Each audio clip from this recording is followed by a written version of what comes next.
Sabi ko si number 8, pinatay niya sa pool si number 2. Nag-bend pa siya, kitang-kita ko Si 8, pinatay niya si 2, nag-bend. Kitang-kita ko. Anong 8? Nag-vent siya? Baka engineer yan. Tinuloy ko rin downloading data ko kaso nag-comlost.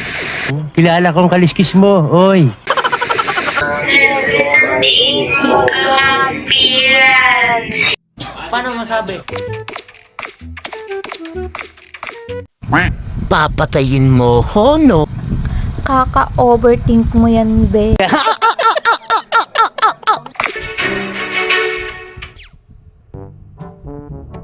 Okay, si 7 na tayo. Kakampihan mo pa si 8, Gago! Papatayin mo pa ako sa hall. Kala mo hindi ka buti napindot ko agad. 7 na tayo. Now, this is my side. Listen, look, and listen, and learn.